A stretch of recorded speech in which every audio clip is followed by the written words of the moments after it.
আসসালামু আলাইকুম রহমতুল্লাহ। 1446 হিজরি মোতাবেক সদকাতুল ফিতির আদায় করা পরিমাপ যদি আমরা গম বা আটা দ্বারা সদকাতুল ফিতির আদায় করতে চাই তাহলে অর্ধসা অর্থাৎ 1 কেজি 650 গ্রাম দিয়ে সদকাতুল ফিতির আদায় করতে হবে। আর যদি আমরা টাকা দ্বারা সদকাতুল ফিতির আদায় করতে চাই তাহলে গমের ক্ষেত্রে 110 টাকা এবং আটার ক্ষেত্রে 115 টাকা দিয়ে সদকাতুল ফিতির আদায় করতে হবে।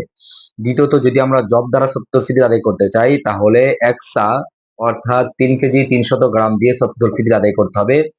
আর যদি আমরা টাকা দিয়ে সদকাতুল ফিতর আদায় করতে চাই তাহলে 530 টাকা দিয়ে সদকাতুল ফিতর আদায় করতে হবে। 3 নাম্বার, যদি আমরা কিসমিস দ্বারা সদকাতুল ফিতর আদায় করতে চাই তাহলে এক সা অর্থাৎ 3 কেজি 300 গ্রাম দিয়ে সদকাতুল ফিতর আদায় করতে হবে। আর যদি আমরা টাকা দিয়ে সদকাতুল ফিতর আদায় করতে চাই তাহলে 1980 টাকা অর্থাৎ 1980 টাকা দিয়ে সদকাতুল ফিতর আদায় করতে হবে। 4 নাম্বার, যদি আমরা খেজুর দ্বারা সদকাতুল ফিতর আদায় করতে চাই তাহলে এক সা অর্থাৎ 3 কেজি 300 গ্রাম দিয়ে সদকাতুল ফিতর আদায় করতে হবে।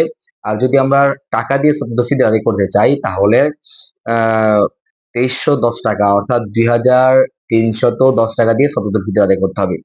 5 নাম্বার, যদি আমরা পনির দ্বারা সদকাতুল ফিতর আদায় করতে চাই তাহলে এক সা অর্থাৎ 3 কেজি 300 গ্রাম দিয়ে সদকাতুল ফিতর আদায় করতে হবে। আর যদি আমরা টাকা দ্বারা সদকাতুল ফিতর আদায় করতে চাই তাহলে 2805 টাকা অর্থাৎ 2805 টাকা দিয়ে সদকাতুল ফিতর আদায় করতে হবে।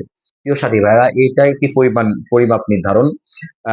এখন আমরা সদকাতুল ফিতর আদায়ের ক্ষেত্রে আমরা আমাদের সামর্থ্য অনুযায়ী আদায় করব। যাদের সামর্থ্য বেশি আছে তারা বেশি দামিটা দিয়ে আদায় করবো এবং যাদের সামর্থ্য কম আছে তারা আমরা কম দামিটা দিয়ে সদকাতুল ফিতর আদায় করবো। আল্লাহ তাআলা রব্বুল আলামিন আমাদের সকলকে যথাযথভাবে সদকাতুল ফিতর আদায় করার মতো তৌফিক দান করেন। আমিন। আসসালামু আলাইকুম ওয়া রাহমাতুল্লাহ।